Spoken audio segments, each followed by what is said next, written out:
Bonsoir. Je vous dis juste un petit mot pour vous souhaiter la bienvenue ce soir pour cette table ronde, donc qui est le dernier événement de la saison culturelle 25-26. On accueille ce soir à l'invitation de Caroline Sislik, Tristan Deplus, Simon Blancart, Marion Marion, je voulais pas Nielsen, je ne suis pas sûre de comment le prononcer, et Justin Tribignon, c'est là, qui va faire l'animation de la table ronde.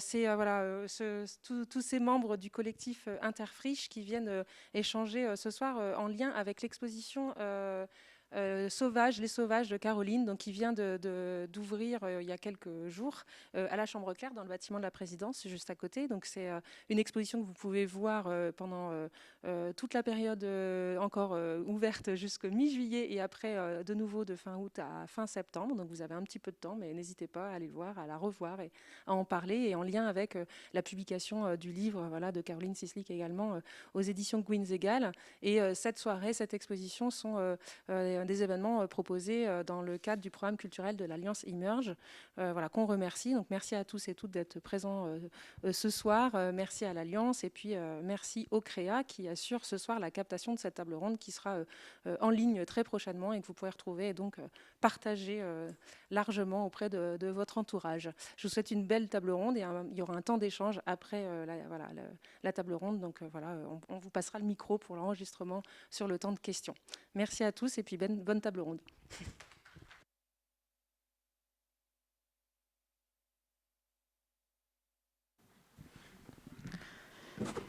J'ai grandi à la lisière de la forêt de Fontainebleau. La forêt, c'est le bout du jardin, un territoire intense d'une pratique assidue de la course à pied, un espace qu'on pourrait qualifier de sauvage et de naturel, et le berceau des premières mesures de protection du paysage, les réserves artistiques de Barbizon. Mais une nature peut-être pas tout à fait si naturelle que ça. Sur une largeur de moins d'1 kilomètre, dans la forêt derrière chez moi, il y a une voie de chemin de fer, un terrain militaire, la D606 et la vanne. La vanne, c'est pour alimenter en eau la capitale. La D106 et la voie de chemin de fer, elles vont aussi à Paris. Et pour aller à Paris, on traverse toujours, et dans le même ordre, d'abord, plusieurs kilomètres de forêt, puis des champs, îlots pavillonnaires à l'horizon. Ensuite, un enchevêtrement de zones d'activité. Les routes, les voies et les pylônes électriques convergent. Et c'est la vraie banlieue. La banlieue protégée, parquée, derrière des murs anti-bruit en verre fumé aux pots d'échappement. Les villes nouvelles, c'est Évry et Melun-Sénart. On les traverse, mais on ne s'y arrête pas. Le train file direct à Paris, en sortant de la forêt. Le trajet, c'est 45 minutes. C'est la grande banlieue, la banlieue forêt, la banlieue dortoir. En 1970, l'artiste situationniste Constant énonce: se trouvant devant la nécessité de construire rapidement des villes entières, on est en train de bâtir des cimetières en béton armé où de grandes masses de la population sont condamnées à s'ennuyer à mort. Le béton, c'est mon bâtiment, mon quartier, ma banlieue.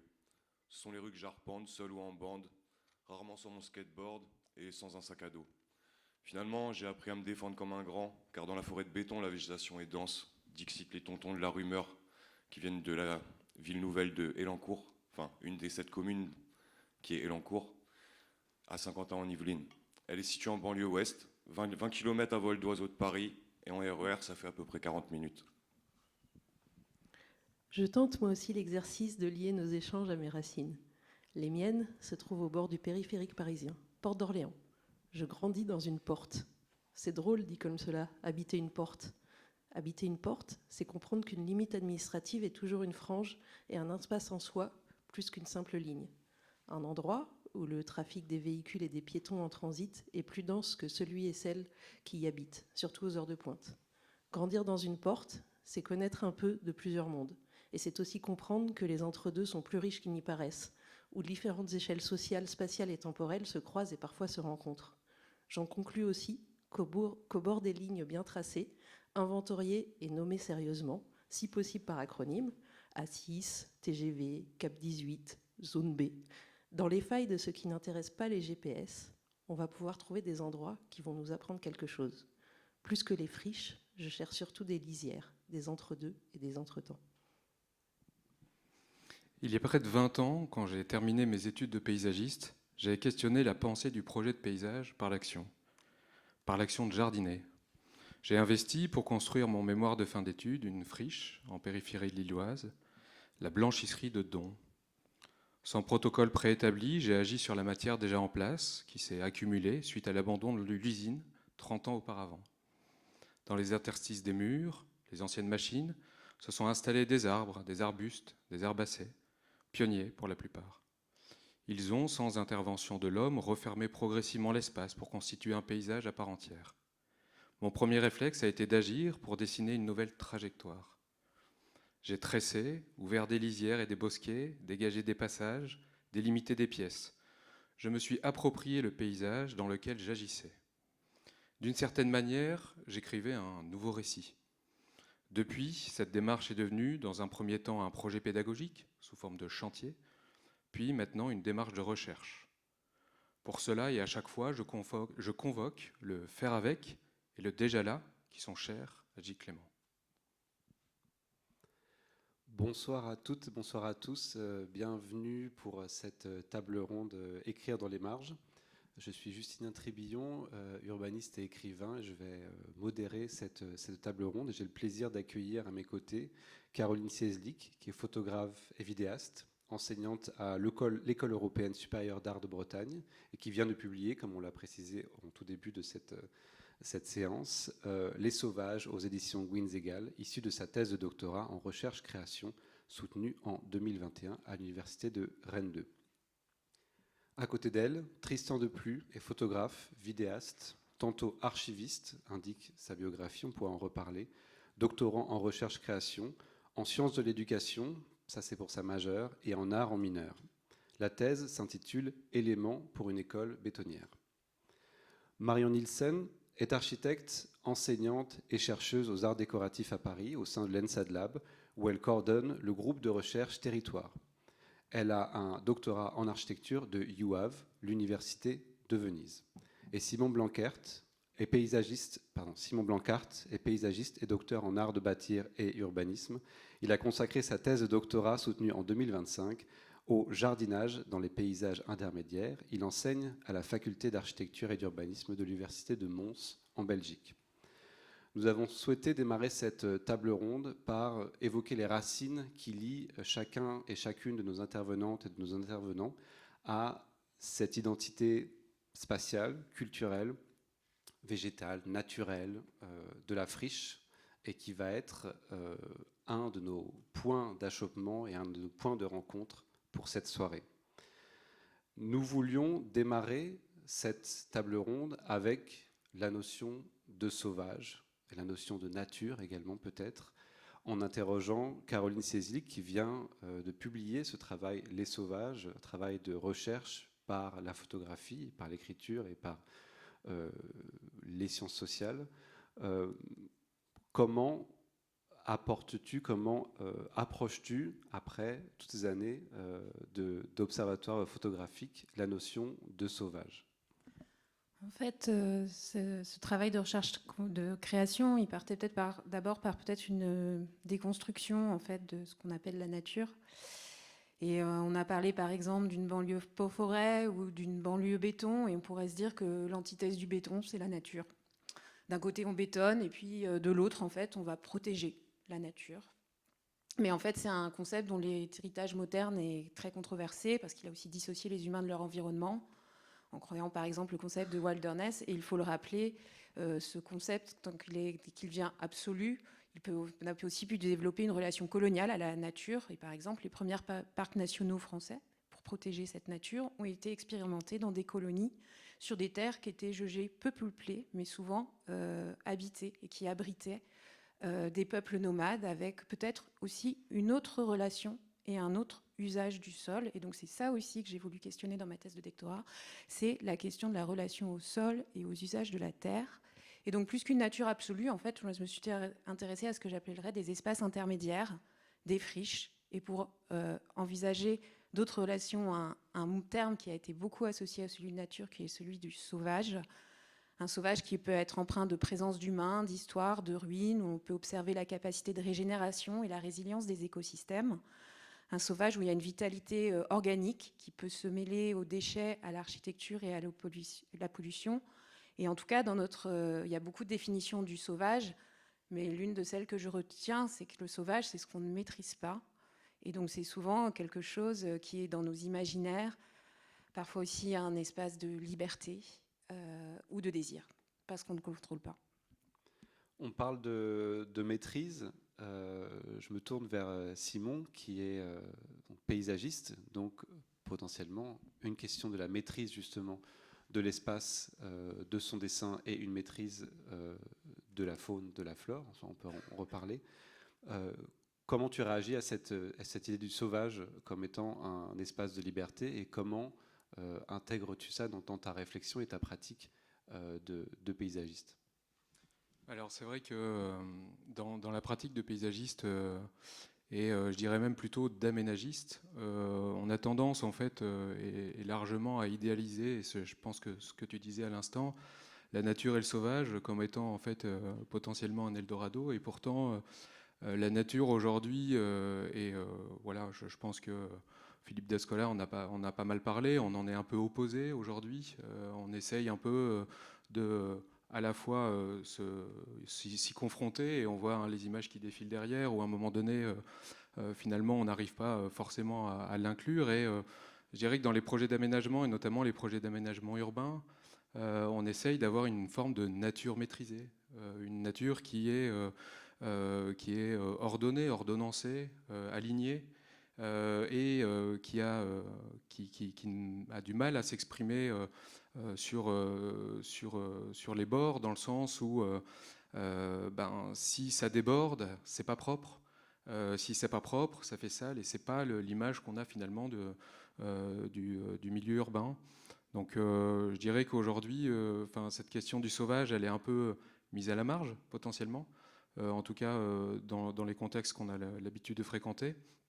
Alors que pour autant, elle peut, j'ai l'impression en tout cas, nous amener beaucoup de capacités ou de possibilités de réflexion, et notamment des réflexions, je dirais, sociales sur ce rapport qu'on peut avoir à la nature aujourd'hui. On imagine souvent une opposition, enfin traditionnellement dans la notion de paysage par exemple, il y a cette opposition entre la ville et la campagne, même si on peut la retravailler, entre la ville, donc l'espace urbain, l'espace construit et l'espace rural. Comment cette idée justement de nature en ville par rapport à la nature à la campagne, comment elle est actionnée par l'idée de friche et l'idée de marge justement? Elle est accidée. En fait, elle est, comment dire, elle se positionne toujours d'une manière générale comme étant, en tout cas j'ai l'impression, dans des redans, dans des reliquats, ou en tout cas dans des formes qui sont des formes qui peuvent être a priori plutôt imaginées ou imaginaires, qui se glissent en fait dans des relations en fait intermédiaires et pas directes, plutôt en arrière-plan. Et sur cette question de la relation au paysage, alors on parle de paysage urbain, paysage rural, cette opposition, alors que c'est vrai qu'il y a des limites relativement franches, mais il y a quand même une réflexion qui nous amène à voir comment on peut essayer de relier un peu les deux, et cette question du paysage qui existe dans nos pensées, ou en tout cas dans nos discussions, comme étant une image, en fait, n'est qu'une image, je pense, du vécu, une image mémorielle, ou même, je dirais, sensorielle, qui est intéressante, je pense, à pousser, ou en tout cas à apprivoiser aujourd'hui. Tu parlais tout à l'heure de cadre de vie. On a aussi, oui, dans le cadre de cet atelier, puisque vous le savez sûrement, on en reparlera un petit peu plus tard, mais cette table ronde vient clore 2 jours d'arpentage et une journée de restitution et de travail sur les données qui ont été collectées par les différentes personnes qui ont participé à cet arpentage, où où les différentes personnes, les 50 personnes qui ont participé, ont été envoyées tout autour de Rennes, notamment tout autour de sa rocade, pour aller en explorer les friches. On a cette idée de cadre de vie qui est intéressante, puisqu'elle nous ramène encore à l'idée de la peinture, en tout cas à l'idée d'un certain encadrement, d'une certaine limite. on a cette expérience que nous avons toutes et tous fait pendant ces 3 jours, qui sont d'aller tester les limites de la ville de Rennes en allant chercher ces friches et en allant s'y confronter. Et d'ailleurs, pour un certain nombre d'entre nous, c'est une ville où on peut atteindre la campagne entre guillemets à pied, pas à tous les endroits, mais c'est quelque chose qui nous a interrogés, notamment celles et ceux qui ne venaient pas de Rennes, mais qui venaient de Belgique, par exemple de Mons ou de Paris ou d'autres. Et je voulais poser la question à Tristan justement sur cet aspect du cadre-vie, sur cet aspect de la limite de la ville. Quel est le rapport entre la friche et cette dimension d'urbanisation, cette dimension d'expansion de la ville, de dilatation de la ville par le cadre éventuellement de Paris, des villes nouvelles, ou par le cadre de Rennes que tu connais bien? Je vais peut-être pas me lancer tout de suite sur l'idée de la friche, mais plus de la limite et des limites de la ville. Je pense que c'est là où prend racine, enfin, c'est la base des pratiques dont prennent racine ma recherche, dont le skateboard. Il y a cette pratique d'aller tout le temps explorer. Et j'ai parlé aussi d'un lieu qui est situé, qui n'est pas n'importe lequel finalement, c'est ce qu'on appelle une ville nouvelle. Et donc c'est un terrain de jeu, mais c'est pas n'importe lequel. Et finalement, les villes nouvelles, c'est une décision bureaucratique dans les années 60 qui est centralisée, qui est là pour répondre aux problématiques de logement, d'aménagement du territoire que la politique des grands ensembles, elle n'avait pas pu gérer dans les années 50 et qui avait créé aussi des peurs. Et finalement, si on reprend aussi l'origine, ça vient de la volonté du général de Gaulle de mettre de l'ordre dans la banlieue. Et du coup, je vais passer sur les détails techniques, les créations bureaucratiques, administratives, mais ça repose quand même sur un vrai document. C'est 2 énormes pavés qui s'appellent les 2 tomes du schéma directeur d'aménagement d'urbanisme de la région de Paris. C'est aussi costaud que son titre à lire. Et finalement, en fait, 50 ans en Yvelines, c'est le fruit d'une décision politique bureaucratique centralisée qui était là pour finalement aussi se défaire de conflits et de difficultés de terrain. Parce qu'il y a eu recours à des procédures qu'on appelle d'exception. Et finalement, en 72, la ville nouvelle de 50 ans en Yvelines, elle n'existe que sur le papier. Et en l'espace de 50 ans, et avec le bétonnage de 120 km², c'est passé d'une étendue marécageuse à une mégalopole miniature. Et à titre de comparaison, par exemple, la superficie de la ville de Rennes, c'est de 50 km², et elle s'est constituée dans une histoire qui remonte depuis l'Antiquité. Du coup, finalement, le béton armé, c'est ce qu'on pourrait appeler aujourd'hui la métropole. Étymologiquement, c'est la ville-mère, mais il y a certains urbanistes à tendance marxiste qui la considèrent surtout comme la maison mère du capital, ou même plus précisément comme l'acte ultime de l'encastrement du capitalisme dans l'urbain. Et finalement, c'est aussi le modèle où vit aujourd'hui plus de la moitié de la population française. Et la métropolisation de Rennes, elle commence à peu près à la même période dans les années 70 et elle s'accélère au tournant du millénaire. Et aujourd'hui, finalement, elle regroupe 43 communes et c'est 675 km².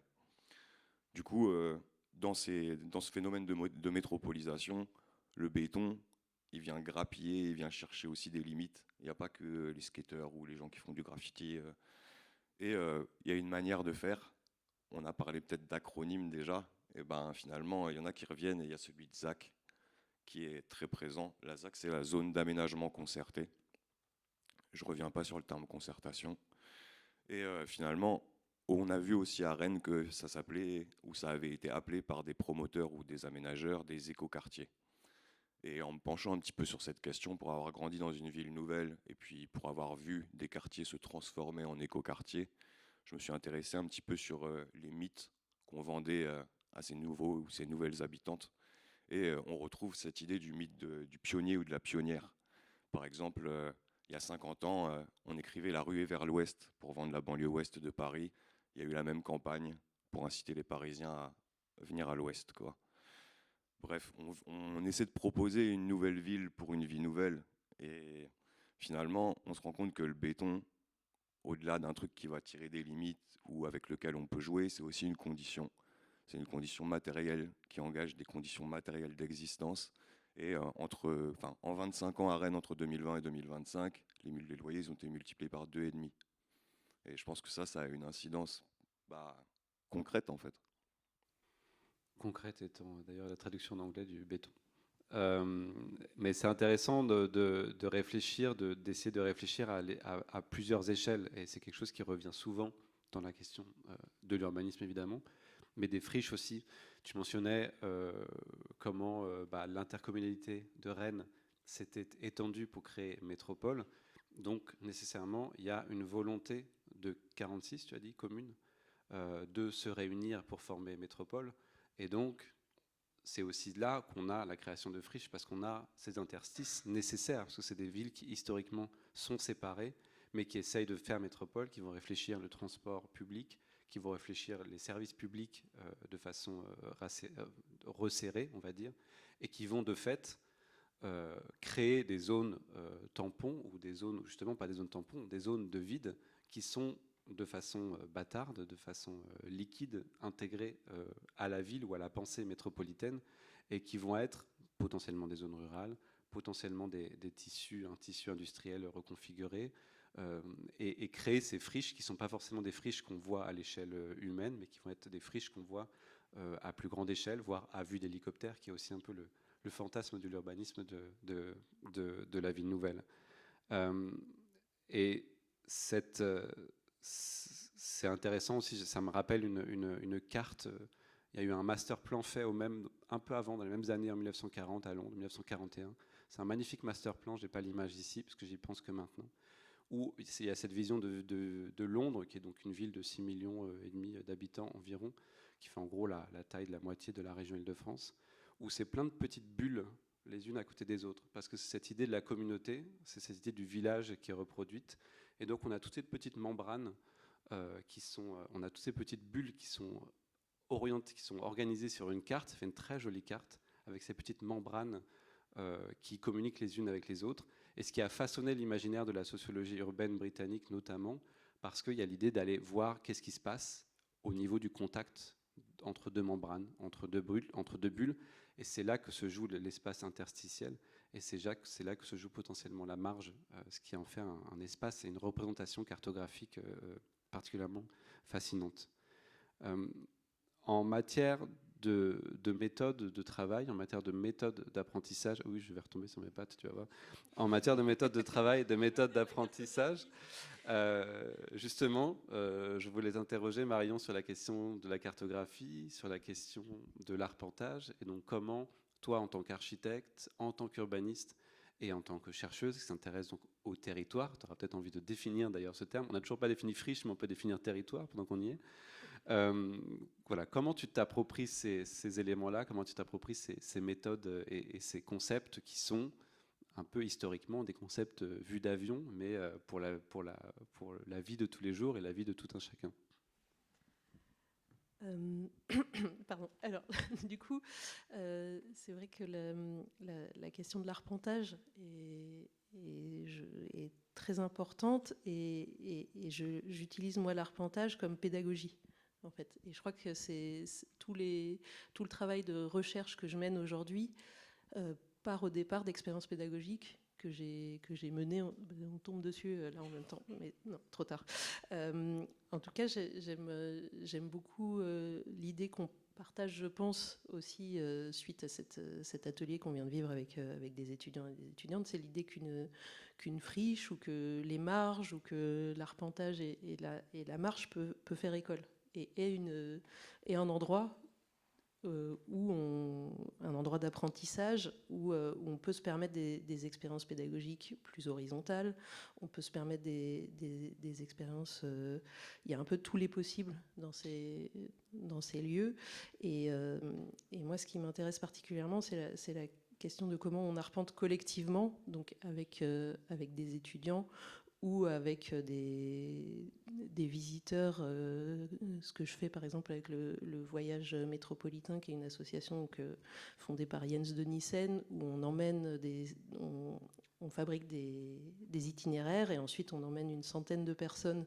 avec nous, ensemble sur le terrain, pour mettre en dialogue en fait ce qu'on voit, pour réfléchir au milieu qu'on traverse, et y trouver en fait des indices, à la fois pour comprendre l'histoire de ce lieu, mais aussi pour comprendre ce qui y vit, ce qui y survit, quelles sont les interactions et les liens qui existent entre la faune, la flore, les habitants et les habitantes à différents niveaux de ces endroits, et avec l'espace environnement et l'espace en transformation.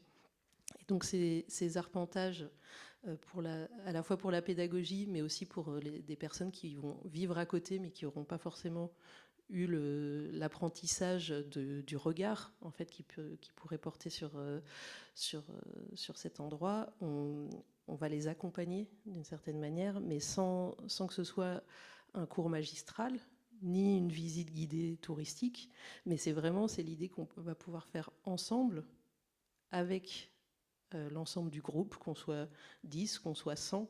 À un moment, le lieu va donner une forme de parole, en fait. Et c'est ce dialogue qui va construire les savoirs, qui va permettre de construire les connaissances, et qu'on va pouvoir, notamment, moi c'est plutôt ma pratique, se met ensuite en cartographie, mais sous forme de cartographie collective, où à un moment, le récit de cette journée et de ce temps là, et on assume que c'est pas quelque chose ni d'exhaustif ni de complet, mais plutôt un objet qui va raconter un instant dans un lieu ou dans plusieurs lieux. Et pour répondre à ta question sur le territoire, je crois que je ne vais pas donner une définition du territoire là aujourd'hui. Je ne vais pas vous livrer le secret du territoire, mais par contre l'idée que c'est une multiplicité d'espaces traversés par une temporalité et que chaque traversée d'une géographie forme un territoire et peut former un territoire collectif si on le fait ensemble, ça peut être une des définitions. Et on va parler un peu plus tard d'archives, mais pour continuer à rebondir sur la question de la cartographie, est-ce que tu peux, parce que je pense que pour beaucoup d'entre nous, la cartographie, c'est cette carte IGN, ou alors maintenant ça va être Google Maps, donc un outil hyper normé, scientifique, objectif.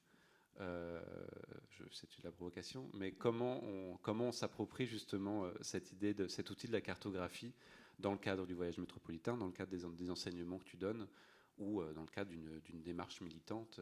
À quoi ça ressemble? On en voit une à un moment qui va arriver. À quoi ça ressemble une carte qui n'est pas justement tracée par des géomètres ou des urbanistes au cordeau? On fait plus trop ça, ou alors plutôt à l'ordinateur? Alors, juste pour répondre à ta provocation, déjà, je pense qu'aucune carte n'est objective. Quelle que soit la carte, il y a toujours un cartographe. Et il y a toujours un choix, même si c'est fait par une IA. À un moment, on a programmé ce qu'on allait choisir de retenir et ce qu'on allait mettre de côté. Et c'est une forme de représentation. Et le GPS, le Google Maps ou les formes effectivement de cartes qu'on utilise beaucoup aujourd'hui, et que moi j'ai grandi sans, mais en tout cas, on avait déjà des espèces d'annuaires là pour conduire. Bref, on va pas rentrer là-dedans, mais en tout cas, il y a toujours un choix en fait, et il se trouve qu'il y a des cartes qui sont plus normées que d'autres, peut-être. Ça, oui, c'est une évidence. Il y a toute une série d'artistes, de designers, d'architectes qui ont développé beaucoup de cartes qu'on peut nommer des cartes sensibles. Moi, j'aime pas trop cette appellation parce que j'ai l'impression qu'on oppose d'un côté une carte scientifique et de l'autre côté une carte sensible. Or, la carte sensible, ça voudrait dire qu'on relègue ces choses à une carte qui va être une représentation poétique, mais qui est une forme de poésie extrêmement personnelle.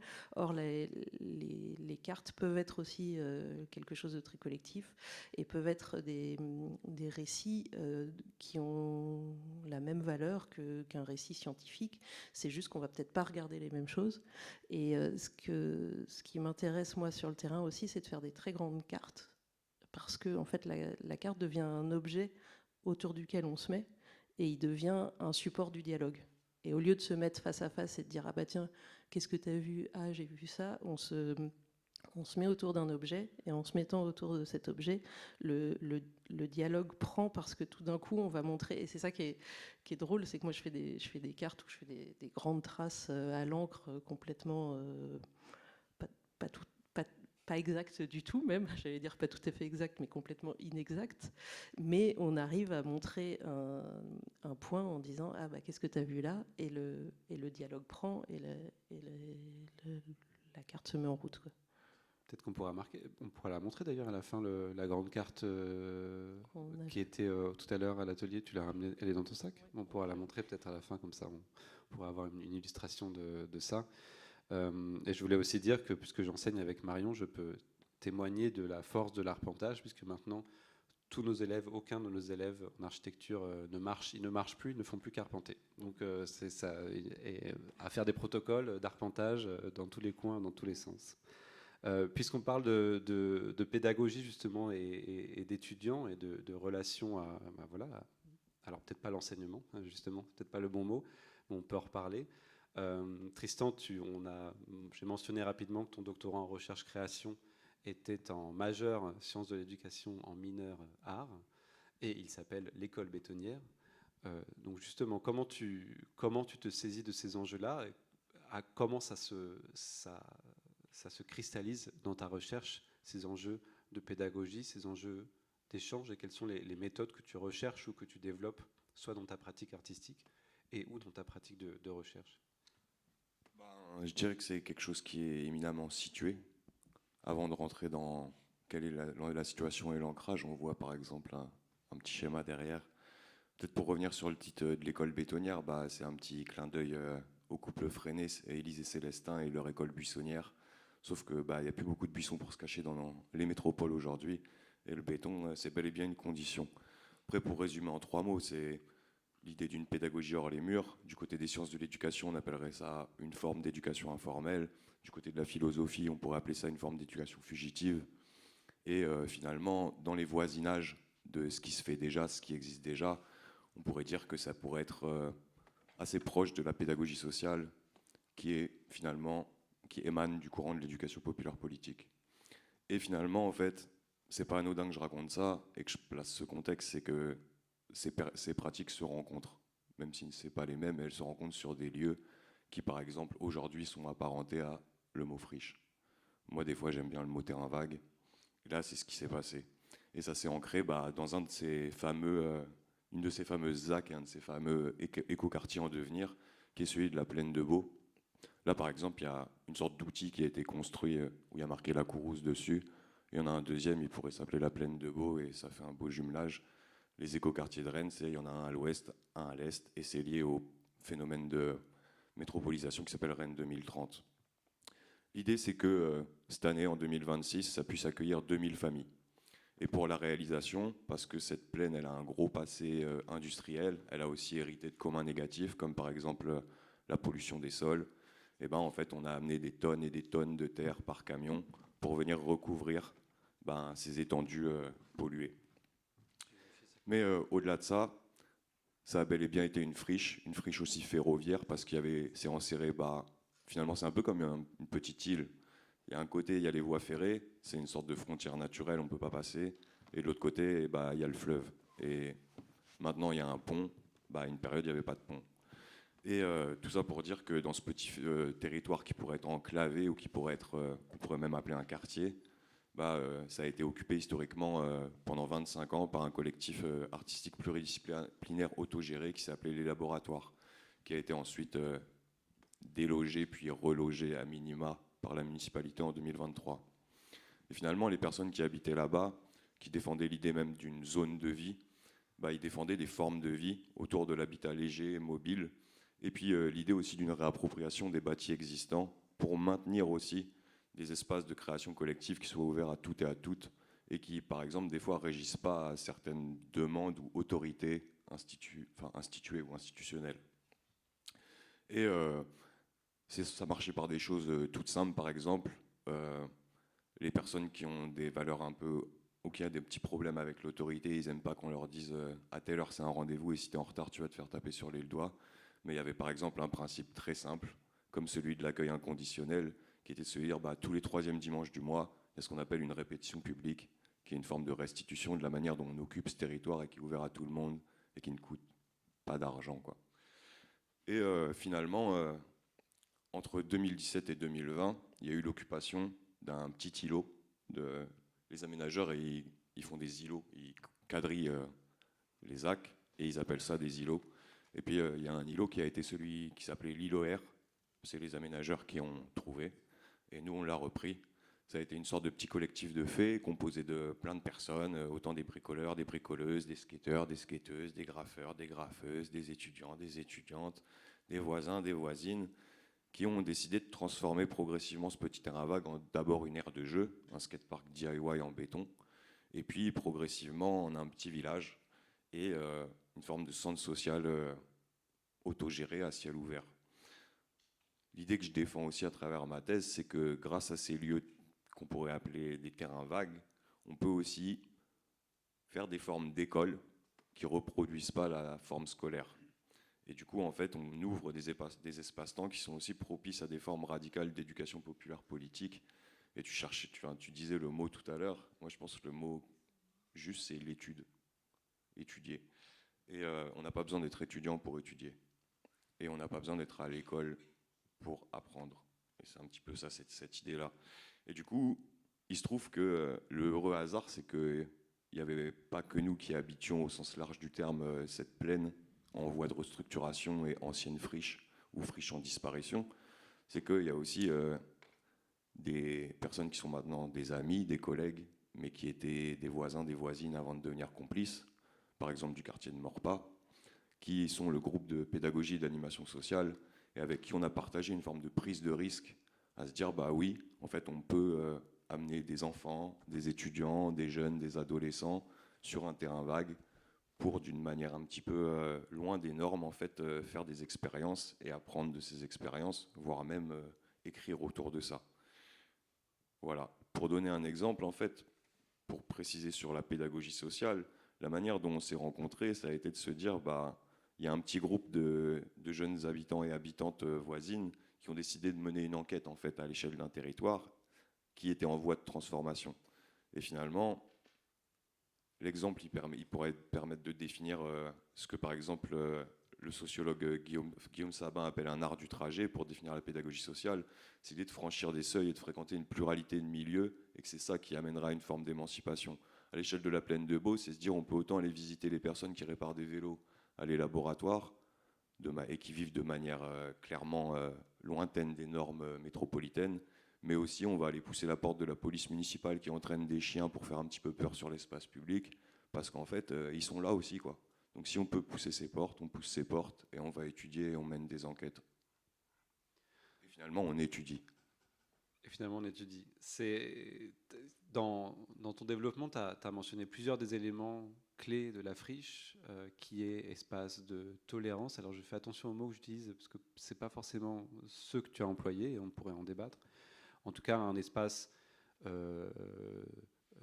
où c'est une forme de suspension temporelle, spatiale, enfin un entre-deux, c'est un espace... On s'était promis en début de table ronde de ne pas utiliser le mot alternatif, donc je ne vais pas l'utiliser, mais un espace différent, et un espace de transition aussi, potentiellement. Donc il y a cette relation au temps, il y a cette relation à la règle ou à l'absence de règle, cette relation à l'autre, cette relation à la communauté, à l'unité. Sur cette question, puisque maintenant qu'on est un peu ancré dans l'espace rennais, dans la ville de Rennes, et sur cette question justement du temps et de l'approche d'un territoire en mutation, je voulais revenir à ta recherche, Caroline, que tu viens de publier donc, sous la forme Les Sauvages, ta recherche qui passe par la photographie, qui passe par l'écriture, qui passe par la recherche théorique. Est-ce que tu peux nous en dire un peu plus de cette exposition en cours, de ce livre que tu viens de publier, et sur la façon dont tu as abordé un autre terrain de la ville de Rennes dans le cadre de ta recherche? En fait, ouais. Bah, peut-être pour faire des liens et rebondir, Tristan il a travaillé sur la ZAC, et quand on fait des ZAC, et ben on fait des parcs aussi. Et moi j'ai travaillé sur le parc à côté, parce qu'en fait d'un côté on construit pour loger les gens, et puis les gens ont besoin d'espaces de nature, donc ce sont des projets aussi. En tout cas, beaucoup de paysagistes disent que souvent quand on fait des ZAC, on les invite parce qu'il faut faire un parc.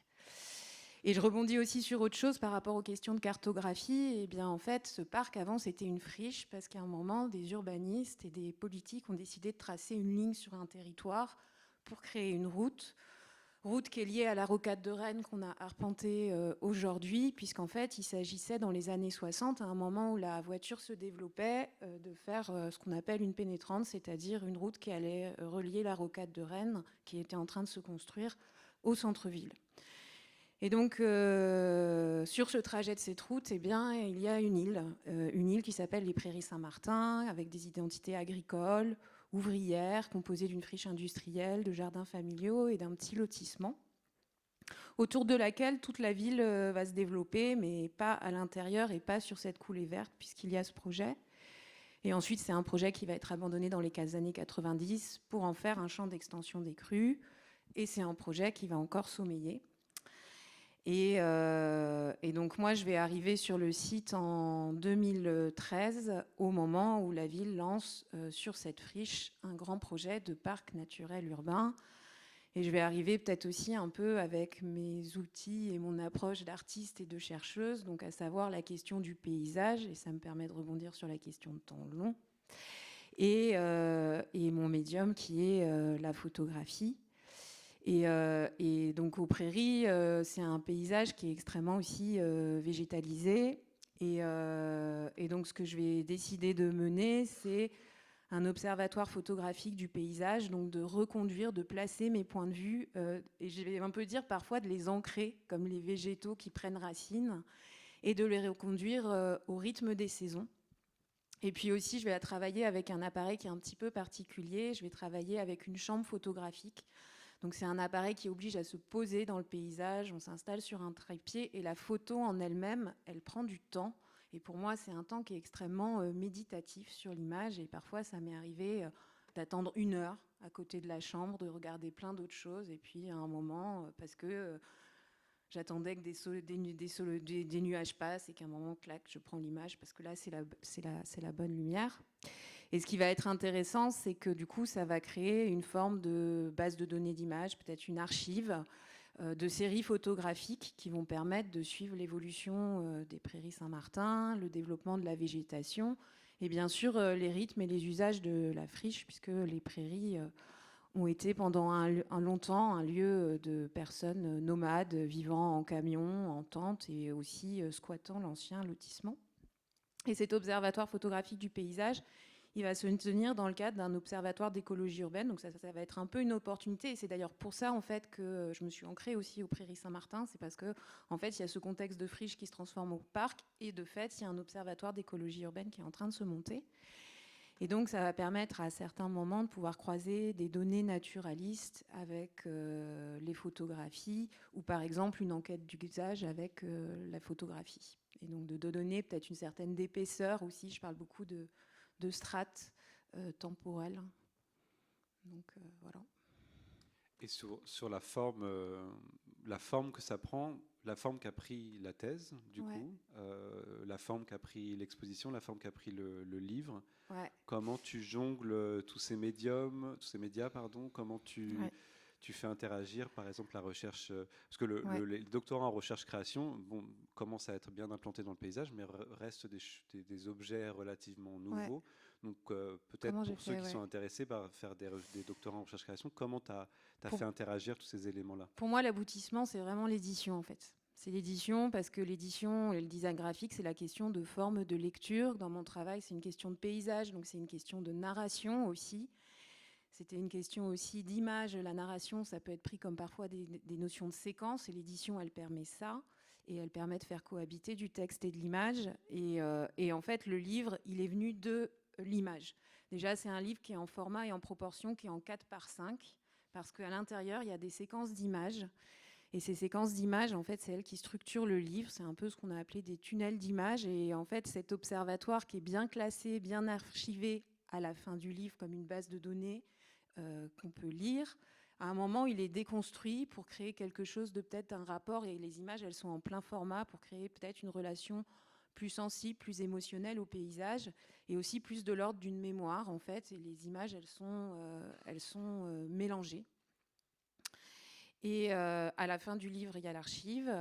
Et entre, en fait, il y a des passages où, cette fois-ci, il y a tout ce texte analytique, cette fois-ci, où j'analyse l'histoire des prairies Saint-Martin, quel protocole on a choisi, quels résultats on a eu de ces protocoles, que produit le parc naturel urbain, et ensuite d'autres chapitres avec une mise en perspective, avec cette question d'histoire, de représentation de la nature et du sauvage, mais beaucoup plus historique. Et ce que je peux dire aussi, c'est que les écologues, ils disent souvent qu'on va regarder les choses à différentes échelles. Et ça, c'est aussi la manière d'aborder le paysage. Je m'intéresse aux prairies. À certains moments, je d'élargis, je vais sur l'échelle de la métropole pour essayer de comprendre en quoi il est lié aussi à ça. Et puis, j'ouvre aussi à d'autres histoires de friches sur d'autres territoires pour se rendre compte qu'en fait, l'histoire des prairies, et c'est justement ce que j'ai découvert, enfin, ce qu'on partage beaucoup avec le réseau Interfriche, c'est-à-dire qu'à un moment, on se dit, ces friches dans des contextes de métropolisation, l'histoire des prairies, on la retrouve dans une certaine mesure sur la petite ceinture de Paris, on la retrouve à Genève, et dans une certaine mesure, c'est pas des copier-coller, mais aussi à Charleroi. Et donc, juste pour finir sur le livre, en fait, on a joué avec la designer graphique aussi sur l'échelle de la typo. C'est-à-dire que les introductions, il y a des textes qui sont un peu plus personnels et qui sont un peu plus courts, peut-être un peu plus littéraires et qui sont avec une typo un peu plus grande. Et puis ensuite, quand on rentre dans ce travail très analytique, très théorique, et bien là, la typo, en fait, elle est un peu plus fine. On n'en aura pas. Il n'y a pas un exemplaire de ton livre dans les parages? Bon, voilà, c'est une faute de notre part. Justement, on parlait du collectif Interfriche. Comment vous vous êtes retrouvés de cette question des résonances entre friches à l'échelle européenne, entre autres. À la fois, c'est des enjeux qui se recoupent, mais des enjeux qui sont aussi très très différents. Est-ce que Simon, tu peux nous parler un petit peu du collectif Interfriche qui a, je crois, 10 ans maintenant? Oui, un peu moins, il a 8 ans. Oui. Un peu moins, 8 ans. De cette démarche-là, de ce que vous avez appris de ces 8 années, justement, à parcourir l'Europe et différentes friches, et comment il s'est formé, qu'est-ce que vous en apprenez, et comment ça se développe? Alors ça va, je veux bien être un peu le porte-parole. Alors je sais qu'il y a d'autres personnes qui sauront bien mieux que moi définir et exprimer un peu la genèse. Malgré tout, elle naît en fait d'une rencontre vraiment qui est interdisciplinaire lors des rencontres internationales de l'urbanisme par l'association de l'Apéro. Donc Apéro, c'est association pour la pédagogie et l'enseignement et la recherche en urbanisme qui se rejoint tous les ans. Et donc et c'est marrant parce que la démarche qu'on entend ici et qu'on essaie de proposer à Interfriche et tout ce que vous dites depuis tout à l'heure, moi, c'est des choses qui rentrent complètement en résonance en fait avec à la fois l'enseignement et la recherche que je mène. Donc ça, j'aurai peut-être l'occasion d'en reparler après. Mais donc Interfriche, pourquoi Interfriche? En fait, c'est donc je viens de le dire à l'instant, la notion d'interdisciplinarité. L'idée de vouloir un peu tous se rencontrer sur la même thématique, ou en tout cas de cette thématique de la notion de friche. Et puis ensuite, le deuxième élément, c'est international. Alors international, c'est vite dit, hein, c'est la Suisse, la France et la Belgique, dans un premier temps, qui viennent à un moment donné se rencontrer et proposer en fait des temps forts, tout en ayant en fait une réflexion de recherche sur un temps plus long. Alors qu'est-ce que ça veut dire le temps plus long? Donc il y a un comité de pilotage en fait, donc qui est lié à 3 personnes, trois chercheurs, 3 chercheuses même, donc Christelle qui doit être quelque part dans la salle et 2 autres personnes qui chapeautent un petit peu les activités. Et puis ensuite derrière on a des temps forts. Qu'on a appelé atelier. Donc le premier atelier qui a eu lieu à Nanterre, il y a un sacré paquet d'années. Et puis ensuite, on a eu avec Caroline l'occasion de faire un atelier à Charleroi, où on a investi une friche pendant plusieurs jours. Et puis le dernier ici, c'est un peu comme un anniversaire. On souffle notre 10e atelier. On est plutôt content qu'il y ait une dynamique en fait qui se mette en place à travers justement des comités plus locaux, où il y a une espèce de passage de relais derrière cette dynamique-là, et qui est entretenue en fait à travers ce qu'on appelle des cafés des friches. Le café des friches, c'est né pendant la période Covid, où en gros on ne voulait pas se perdre de vue. Et donc Cécile a une une des membres a inventé, et même membre fondatrice, a inventé en fait cette histoire à plusieurs de Café des Friches, qui maintenant est gérée par Claire Fonticelli et Christelle Mazy, donc Claire qui est à Aix-en-Provence. Et donc il y a cette dynamique en fait qui s'est mise en place et qui permet aux jeunes chercheurs de partager leurs recherches. Et on se rend compte qu'en fait ça émerge, puisqu'aujourd'hui le réseau il regroupe plus de 200 personnes, on a une mailing list, et il y a vraiment en fait une volonté de poser cette réflexion sur les marges et sur les friches. Et à quoi ça ressemble? Alors peut-être ça peut être pour Simon, ça peut être pour Caroline, pour Tristan. C'est comment vous avez justement conçu cet atelier là, de ces 3 jours qu'on a passé ensemble. Quel était le but recherché? Y a-t-il Ça un fait but? presque 1 an qu'on en parle. Voilà. Comment vous conceptualisez ça justement? Qu'est-ce que vous recherchez en allant de friche en friche, de pays en pays, en ramenant des étudiants pour travailler ces sujets-là? Voilà. Qu'est-ce que vous recherchez? On arpente tout le temps. C'est ça, vous cherchez à pied. Vous cherchez un bon marché. Oui, et puis je pense que, en tout cas, à chaque atelier, il y a une problématique de territoire. Et l'atelier rennais, il est lié à Il y a un ancrage, clairement. un ancrage Ouais, rennais, tout à en fait. Je pense qu'il est lié de nos terrains de recherche respectifs. Donc, une friche qui est dans une ZAC, une friche qui se transforme en parc, et dans un contexte d'une ville qui se densifie beaucoup. Et donc, c'est un petit peu technique, mais qui, d'une certaine façon, a appliqué la zéro artificialisation nette avant qu'elle n'existe. Pour garder une ceinture verte, ne dépasse pas de la rocade, ou en tout cas tend à dépasser le moins possible. Donc il y a une ceinture verte, c'est-à-dire qu'il y a c'est un outil d'urbanisme C'est pour ça. contenir le développement de la ville théoriquement en interdisant toute construction. C'est un outil de contraction, de retenue de l'expansion urbaine. C'est ça. Donc, de façon très pragmatique, les 3 plus gros territoires en friche de Rennes, l'ancien arsenal militaire La Courrouze, la Plaine de Beau et les Prairies Saint-Martin, ne sont plus des friches. Et ce qu'on a constaté, c'est qu'avec la disparition de ces friches, disparaissait aussi un certain nombre d'espèces spécifiques et d'usages spécifiques.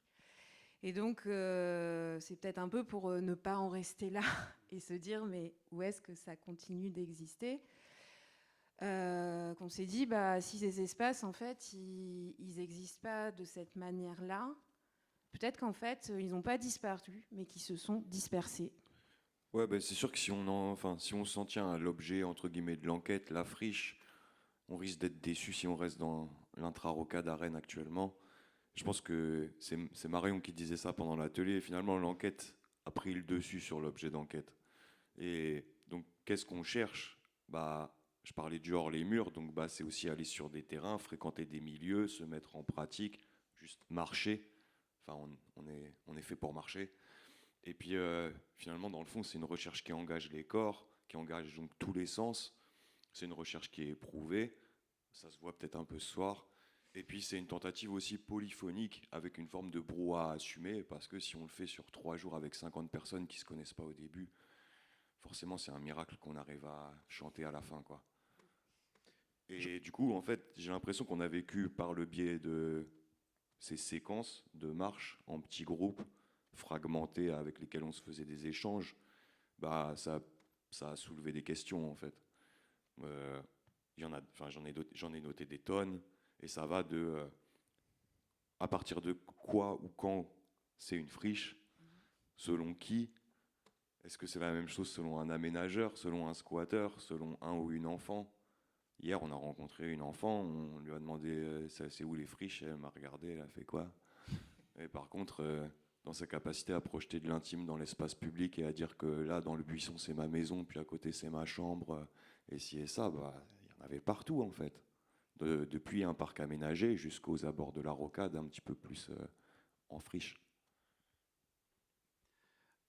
Et pour décrire un petit peu peut-être le rendu qui s'est déroulé cet après-midi, si vous n'étiez pas là ou si vous n'avez jamais participé à ce genre de rendu, c'était un mélange. D'abord pour décrire le protocole, donc c'était des groupes de 3 à 6 personnes qui étaient dispatchées en 8 zones, 10 zones, 8, 10 dispatchés en 10 zones. 10 zones tout autour de la rocade rennaise.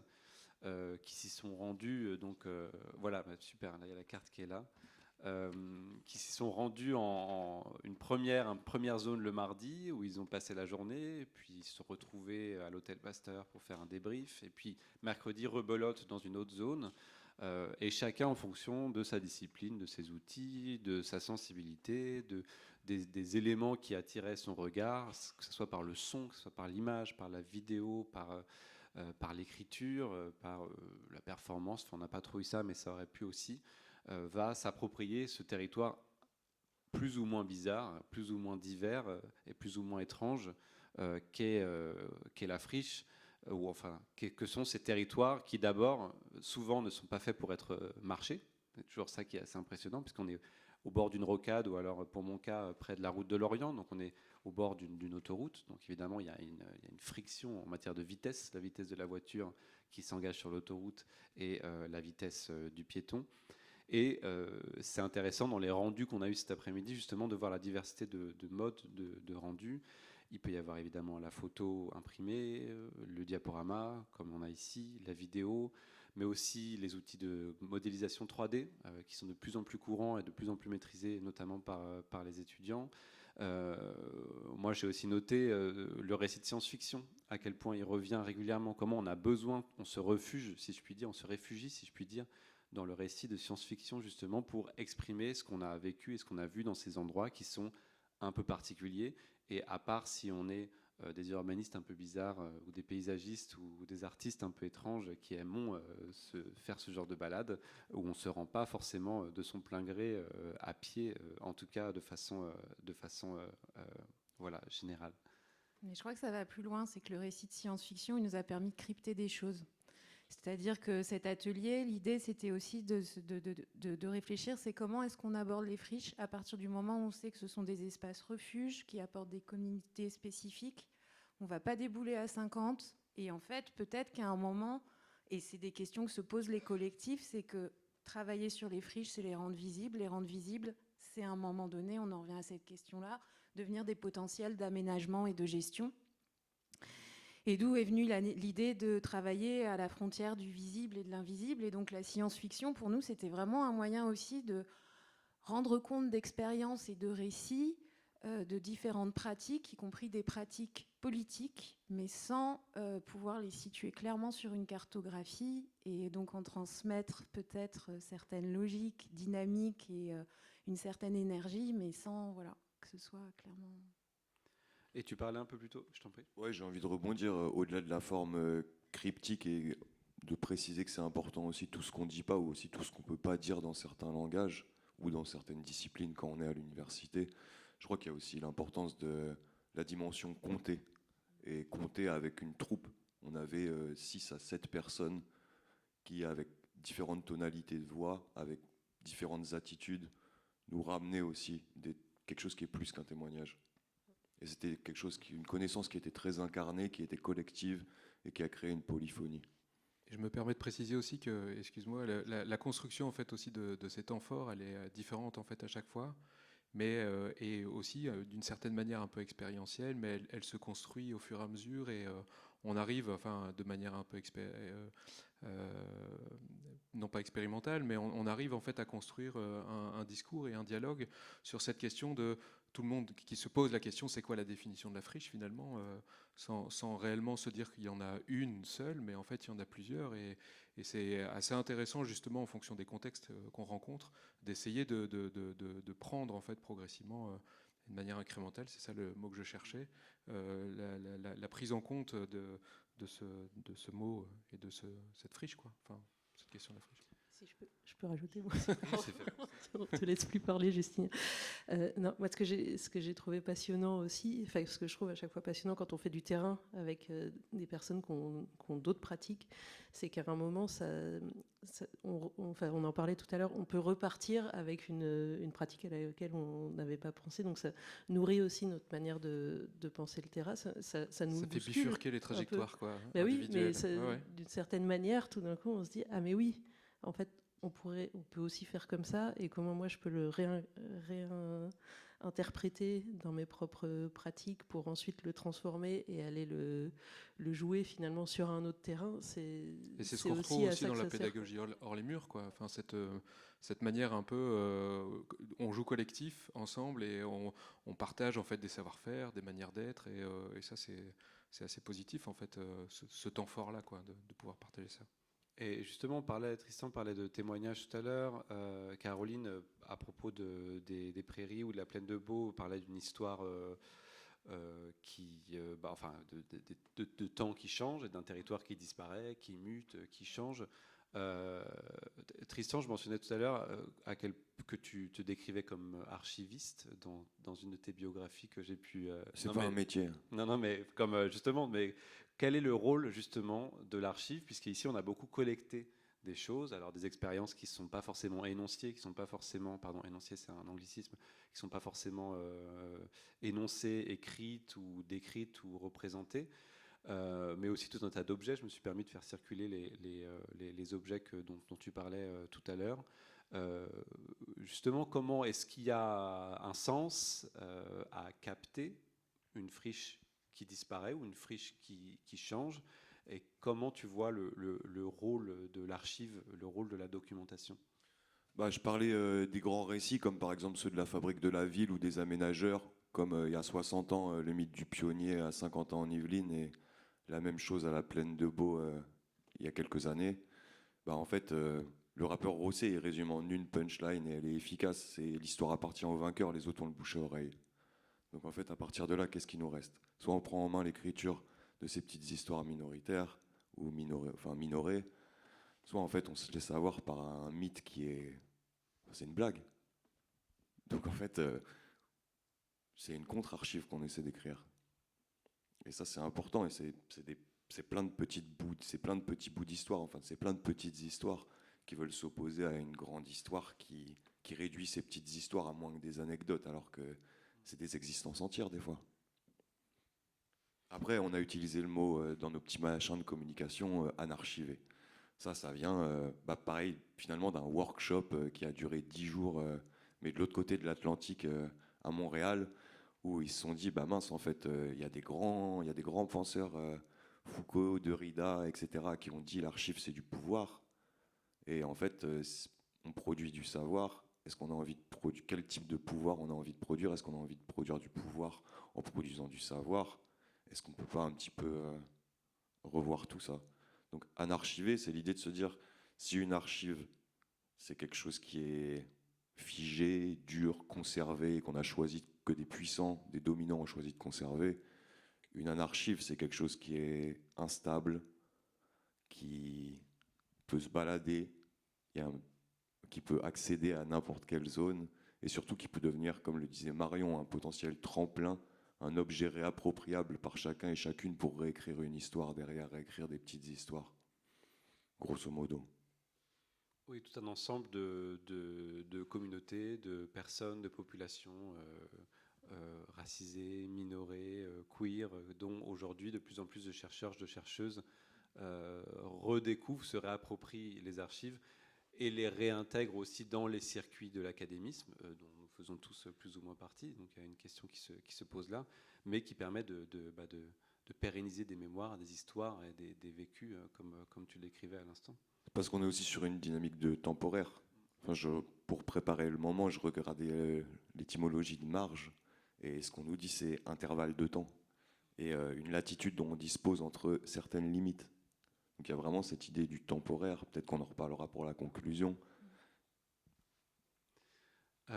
Et d'un point de vue de la documentation, Marion, oui, c'est à toi que je vais lancer une balle. Justement, d'un point de vue de la documentation et dans ta pratique, voilà, comment tu abordes toi, cette question de l'archive ou de la collecte? On a parlé tout à l'heure de cartographie. Comment ça va jouer un rôle en tant qu'arpenteuse, en tant qu'urbaniste, en tant qu'architecte qui s'approprie par la marche le territoire, enfin qui s'approprie de façon non, qui traverse le territoire. Et c'est vrai que je parle beaucoup de cartographie parce que c'est des grandes, c'est très grand, c'est des choses très collective, mais dans ma pratique de recherche et du terrain, je fais aussi du terrain toute seule, ou parfois à plusieurs. Enfin, je fais parfois d'autres choses, et notamment, on en a vu passer là l'idée en fait, de mettre en place des protocoles qui peuvent être de différentes natures, mais on est toujours, en fait, moi j'ai beaucoup d'admiration pour les passagers du Roissy Express de François Maspero, qui part sur la ligne du RER B et puis qui s'arrête tous les jours dans une station comme si c'était n'importe quel voyage dans un pays lointain, et il y va avec tout l'enthousiasme et la naïveté d'un voyageur, et il fait le récit de ça. Il y a aussi Carole Dunlop et Julio Cortázar qui font toute l'autoroute A6 pendant un mois en s'arrêtant dans toutes les aires de service. Ils sont en van et ils font le récit de ça. Et donc, pour à la fois le protocole et l'archive, les deux fonctionnent ensemble. Je trouve que pour archiver, il faut un protocole. Il peut venir a posteriori, mais en tout cas, c'est l'idée qu'on fait un tri et qu'on fabrique une pensée et une connaissance avec ce qu'on a ramassé sur le terrain. Et donc, moi, j'aime bien suivre une ligne droite et me dire, par exemple, qu'à chaque fois que je croise un pont, je vais ramasser un objet. Enfin, la dernière fois, quand j'étais en Suisse, le long du Boiron, qui est une rivière à Genève, et on avait un peu ce même genre d'exercice où, en 3 jours, on est dans le partage de connaissances et de protocoles, et on est souvent obligé de rejouer un peu les choses qu'on sait faire par réflexe. Donc moi, j'ai suivi la rivière. À chaque fois que je croisais un pont, je ramassais un objet, je les ai transportés dans un panier jusqu'à la confluence, et puis après je suis redescendue et je les ai remis presque à leur place. Et le presque est super important, parce que à un moment, en fait, la présence qu'on a sur le site quand on traverse une friche, quand bien même on ne laisse aucune trace, finalement, le fait qu'on y soit passé est déjà une forme de trace. Et donc, il faut assumer que le fait qu'on soit venu, il y a forcément quelque chose qu'on a presque changé.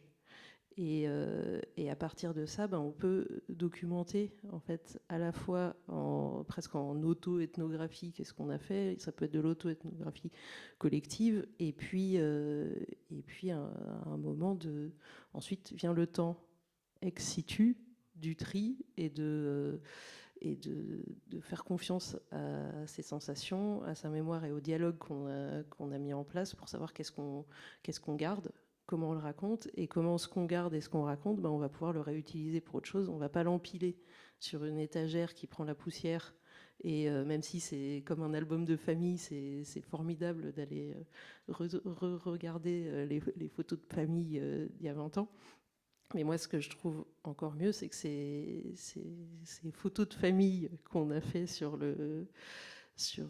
un arpentage, qu'on puisse les réutiliser et qu'elles redeviennent. C'est là-dessus, en tout cas, que je suis en train de travailler pour ma recherche. Comment est-ce qu'on peut ensuite les transformer en partitions?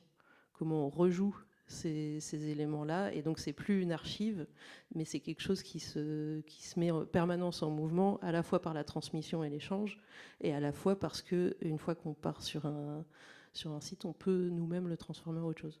Je sais pas si c'est clair. J'aimerais qu'on garde un peu de temps pour des questions-réponses, mais je voulais quand même terminer justement, enfin en tout cas mentionner un élément avant qu'on ouvre, qu'on passe le micro dans la salle à celles et ceux qui le souhaitent.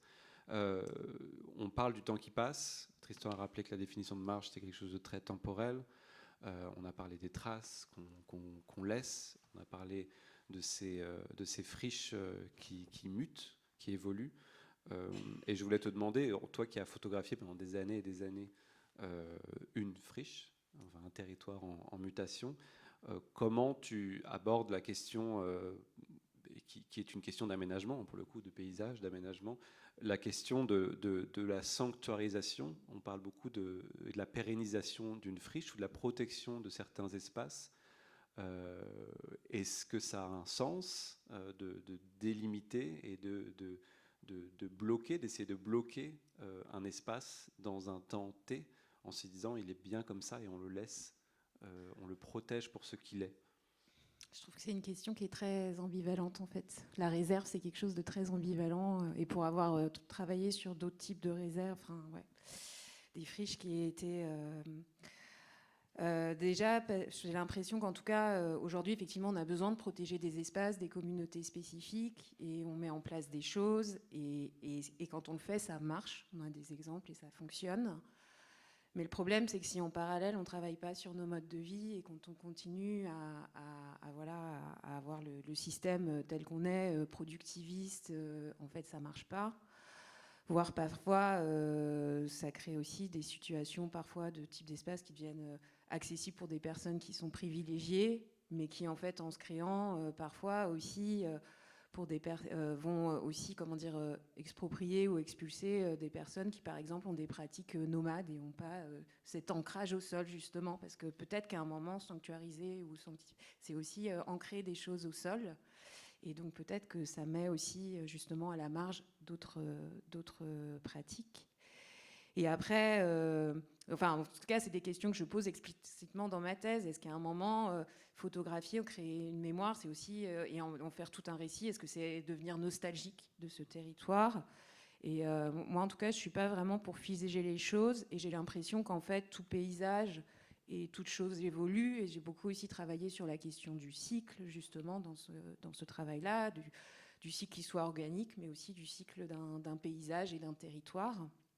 En revanche, la sensation que j'ai à l'échelle de Rennes, et c'est un peu les retours que j'ai aussi, donc la Courrouze, les prairies Saint-Martin, Plaine de Beau, ils ont eu différentes temporalités, mais par exemple, les prairies n'ont pas été construites pendant, on va dire, plusieurs décennies. Et aujourd'hui, dans des métropoles qui sont extrêmement attractives, qui sont extrêmement dynamiques, en fait, les cycles de temps de ces espaces-là, ils se sont réduits, en fait. Et c'est un peu dans la même logique de tout ce qu'on vit, tout va plus vite, l'information circule plus vite. Et donc ce qu'expriment aussi beaucoup de gens qui ont des pratiques d'usage de ces territoires, c'est qu'à peine ils s'installent qu'on les déloge, ou parfois on donne des lieux d'occupation temporaire, mais en fait on a 6 mois. Donc en fait en 6 mois on ne fait pas grand-chose. Et donc c'est ce qui tend à faire aussi disparaître ces pratiques parce qu'elles s'épuisent et elles s'essoufflent. Donc voilà ce que je peux dire du... Un dernier point peut-être avant d'ouvrir aux questions. Tristan, justement sur ton approche des friches, ta pratique aussi bien par la recherche que par la pédagogie, que l'engagement. Est-ce qu'on a beaucoup parlé de temporalité? Est-ce que c'est aussi une dimension peut-être de norme ou de suspension de la norme? Et comment on peut peut-être lire la ville par la friche ou l'inverse? Dans quel sens ça fonctionne? Je pense qu'il y a ce truc on a parlé un petit peu de se réapproprier des pratiques, mais en fait c'est se réapproprier aussi des espaces, comme des espaces-temps aussi. Et finalement ça, on se rend compte que ça s'apprend difficilement quand on a passé 18 ans à l'école obligatoire en France, à l'école républicaine. Et que du coup, en fait, ça s'apprend pas entre quatre murs, d'apprendre à se réapproprier, de s'autoriser à franchir des seuils, à se réapproprier des choses de nos propres mains, en fait, de manière DIY, do it yourself. Bon, là, c'est plus le fait ensemble, mais il y a quand même cette dimension de le faire soi-même. Et moi, je rejoins Caroline. Je me rends compte que si ces espaces un petit peu en friche, ils disparaissent, on risque de moins savoir comment faire pour se réapproprier des choses. Et j'avais écrit cette phrase pour essayer de trouver une forme de début de résultat, c'est-à-dire que finalement, plus les espaces non administrés disparaissent, plus les conditions d'émergence et de dissémination des formes de vie dénormées s'éloignent. Et plus elles s'éloignent, plus les personnes qui sont potentiellement des passeurs et des passeuses pour ces manières de faire, en fait, elles s'éloignent aussi. Et donc on va apprendre quoi? On va apprendre ce qu'on nous apprend, ce qu'il faut apprendre. Et souvent, ce qu'on nous dit fait, souvent c'est faire. Donc on nous apprend à faire, mais peut-être moins à agir. La friche comme exemple d'espace dénormé pour une ville dénormée, on pourrait s'arrêter là. Enfin, en tout cas, ça nous fait un bon point d'orgue pour cette table ronde, mais on voulait ouvrir aussi aux questions, s'il y en a dans la salle. Je crois qu'on a un micro qui circule. Pardon. Peut-être en attendant que le micro il circule, déjà on peut remercier toutes les personnes, bah, déjà vous remercier, et puis aussi remercier toutes les personnes qui nous ont permis d'être ensemble ici, déjà là maintenant, et puis aussi pendant toute la semaine avec plein d'autres personnes. J'ai pas de liste, j'ai juste une mémoire, Ouais, mais on va peut-être essayer ensemble de dire merci collectivement, non? ouais. Bah, on-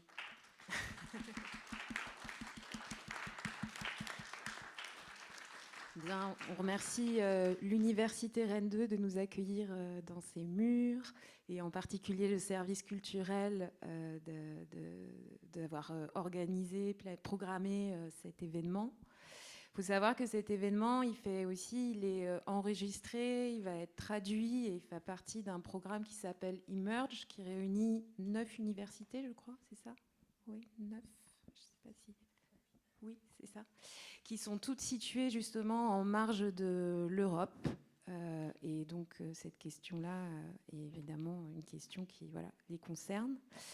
On remercie aussi le réseau Interfriche aussi, et en tout cas ses financeurs, le Collège international des sciences territoriales. On remercie l'école universitaire CAPS, qui a aussi, elle aussi, financé cet atelier, et la chaire Art-Environnement de l'École européenne supérieure d'art de Bretagne. Dites-moi si j'oublie des... Et évidemment, oui, les participants et participantes et les étudiants qui ont été des acteurs, des actrices et forces de proposition. Mais je crois que je vais faire tourner la... Non, en fait, c'est mieux pas que tu ne souffles pas. Les juste... lieux qui nous ont accueillis, on se disait. Ouais, et puis les passeurs et les passeuses et les complices qu'on a pu rencontrer pendant ces 3 jours et qui sont invités alors qu'elles étaient non invitées. L'Hôtel Pasteur, qui nous a accueillis l'Hôtel pour les Pasteur. workshops. La Rocade, qui a été très sympa. Le- y a-t-il des questions dans la salle? Oui, une question. Je voulais savoir si l'une ou l'un d'entre vous avait participé à des Toxic Tours. Moi, je ne sais même pas ce que c'est, un Toxic Tour. En fait, c'est lié aux questions de justice environnementale et c'est une façon de montrer qu'il y a des pollutions. Et c'est une espèce d'arpentage intersectionnel pour mettre en avant le fait que des populations sont directement concernées et touchées par des dégradations environnementales. Donc souvent des populations racisées. Et c'est tout un mouvement en fait qui est né aux États-Unis. Pas moi.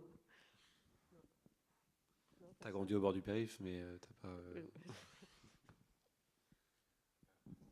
Ouais, moi, c'est pas dans des milieux pollués, mais c'est des milieux qui sont post-industriels.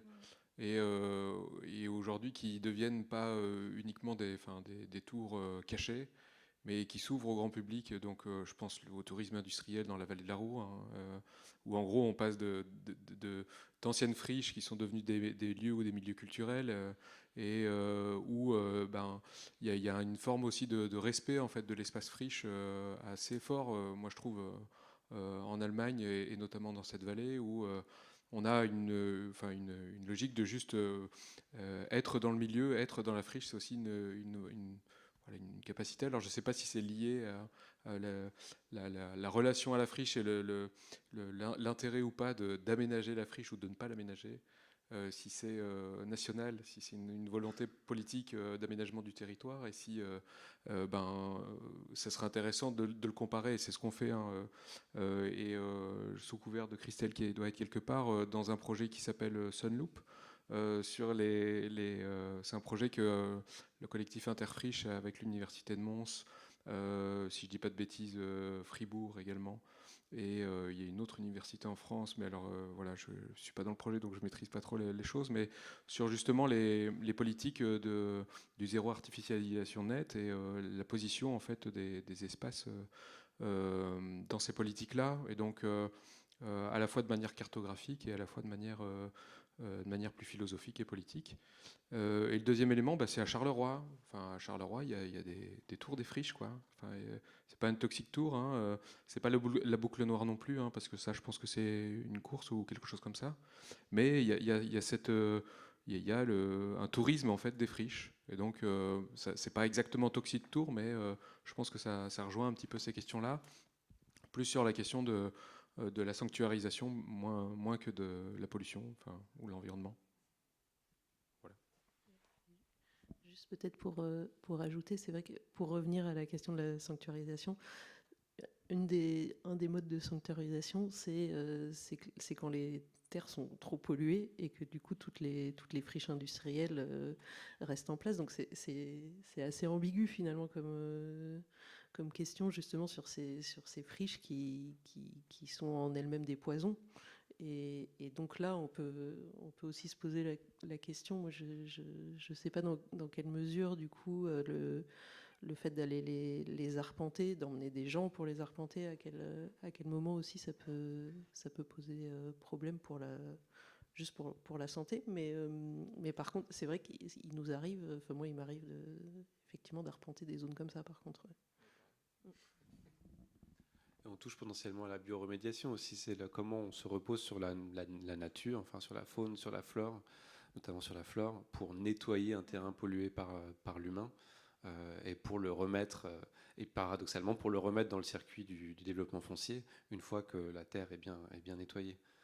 Donc on a aussi là il y a la tension de comment on manipule, comment on instrumentalise justement, notamment la végétation, pas par le paysagisme ou pas par l'aménagement, mais par la bioremédiation, avec un but de nettoyage de la terre notamment, qui est aussi un aspect, je trouve, assez fascinant des enjeux de la friche sur le temps long.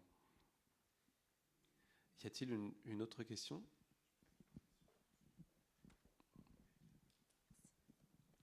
Bonsoir, merci à vous tous pour cette présentation, enfin cette table ronde, c'était vraiment super intéressant. Moi j'ai une question pour Caroline. C'était par rapport à l'image, la photographie où on voit le tag les prairies ne se laisseront pas aménager. C'est une image qui m'a particulièrement interpellée parce que je trouvais qu'elle évoquait bien cette notion, enfin cette dichotomie entre prairies, aménagement, nature, sauvage et culture. Et moi, je voulais juste, enfin, j'étais plus curieuse d'avoir ton regard et de photographe et de chercheuse sur cette prise de vue-là en particulier.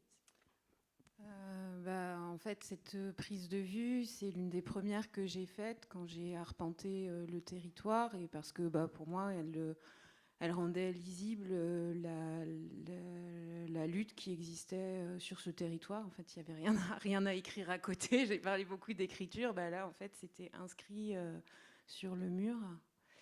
Et après, c'est assez drôle, mais enfin, ça m'a aussi fait penser à comment dire, une autre lutte qui n'était pas très loin, qui est celle de Notre-Dame-des-Landes, dans la manière dont ils ont formulé leur lutte. Ils ont dit à un moment, ils ont dit « Nous sommes la nature qui se défend ». Et donc, ce qui m'intéressait, c'est que, ça m'a interpellée, c'est-à-dire qu'à un moment aussi, c'était déplacer peut-être aussi, le point de vue, pour être peut-être dans une forme justement de déplacer ce point de vue sur une nature qui serait dissociée, de déplacer ce point de vue d'un paysage qui serait extérieur à nous-mêmes, et d'être presque sur une forme de transidentité ou d'un paysage qui nous traverse, et peut-être que la prairie, les habitants et les habitantes emportaient une partie en elle. Merci beaucoup pour votre question. On prend une dernière question et puis on conclura notre table ronde. Bonsoir, merci beaucoup pour cette discussion. Je me posais la question un peu, parce que dès qu'il s'agit de friches et de marge, et je crois que c'est Caroline, tu disais qu'il fallait repousser la forme de romantisme aussi qui est associée à ces espaces-là, à l'évidence, mais j'entends aussi forcément quand on convoque ces espaces interstitiels, il y a quelque chose qui est de l'ordre d'une méfiance de l'institution. De manière très large, quoi. Mais c'est une question qui va peut-être plus aux architectes et aux urbanistes, mais comment se projeter justement à cet endroit-là face à l'institution, quoi, parce que la friche se fait modèle, elle se fait modèle d'une pédagogie autre, pour pas dire alternative. J'ai compris que c'était un gros mot, qu'il fallait qu'on se méfie de ce mot-là, que ce soit un lieu finalement, où on emmènerait les gamins, où les gamins seraient eux-mêmes en fait des gens qui nous enseigneraient des choses par la fraîcheur de leur regard peut-être, enfin j'en sais rien, mais j'y vois comme une jachère, comme un lieu un peu exemplaire, et en même temps on sent bien ce paradoxe où vous dites qu'il faut surtout pas non plus le cultiver en fait. Et voilà, est-ce qu'il y a quand même pour le collectif ou autre l'envie aussi d'aller se frotter, ou est-ce que ça existe déjà, mais précisément à ceux qui font la planification, aux politiques qui décident? Est-ce que pour vous, il y a quelque chose là dans vos travaux en fait qui consiste à vraiment être dans une adresse constante et directe ou pas? Je vais bien répondre, et je pense que je répondrai en partie, et c'est peut-être aussi une discussion qu'il pourrait y avoir en off après, mais c'est vrai que dans le contexte, et notamment dans le cadre pas uniquement du projet Sunloop, mais aussi de l'intérêt d'essayer de questionner en fait les friches dans le cadre de l'aménagement du territoire d'une manière générale, il y a cette difficulté aujourd'hui de non pas conserver, enfin, et je réfléchirais plutôt à différentes échelles, hein, à la fois la ville qui se pose la question de qu'est-ce que je fais de mes friches et comment je peux les utiliser, est-ce que ça peut faire un réseau en fait, et je reviens sur la question de la biodiversité, est-ce que ça peut être un outil au service en fait d'une réflexion et d'un renouveau du territoire, comment on peut passer d'une image négative à une image positive. Et la Wallonie, pour ça, en Belgique, est un très bon terreau, je dirais, parce qu'on est sur des territoires qui sont largement meurtris et post-industriels. Et donc, il y a cette question encore aujourd'hui. Et malgré tout, et on en discutait tout à l'heure avec Christelle, qui est masquée ou qui est même parfois en fait occultée. Parce que sur cette question de la politique et des politiciens, je dirais, c'est peut-être aussi une peur d'affronter ça, ou une peur d'affronter et d'assumer ces espaces interstitiels comme étant en fait faisant partie d'un contexte territorial qui peut remettre du sens, ou en tout cas qui peut donner du sens au territoire. Or aujourd'hui, c'est en tout cas beaucoup identifié comme un levier pour le développement du territoire. Et quand on parle de levier de développement territorial, on pense tout de suite la petite bulle économique, quoi. Enfin, et on ne pense pas forcément au levier, alors je ne dirais pas du cadre de vie, mais en tout cas de levier du bien-être, en fait, aussi, je pense. Et je généralise, hein, bien-être du vivant, quoi. Enfin, du vivant et des vivants. Et donc, de l'intérêt, je pense que c'était aussi une des conclusions qu'on avait, nous, tout à l'heure, dans notre groupe, d'inscrire en fait la friche dans le vivant et dans les vivants et d'un ensemble, et que ça en fasse partie, et que ça soit pas simplement enfin qu'on la considère pas comme étant quelque chose à la marge, mais de là à l'inscrire en fait dans une politique d'aménagement du territoire, ou une politique, et je crois que Christelle avait un autre mot à un moment donné à apporter là-dessus, c'est encore un autre niveau, quoi. Enfin, voilà, bon. Après, on pourrait parler de la question de l'architecture et du fer aussi, mais enfin, ouais.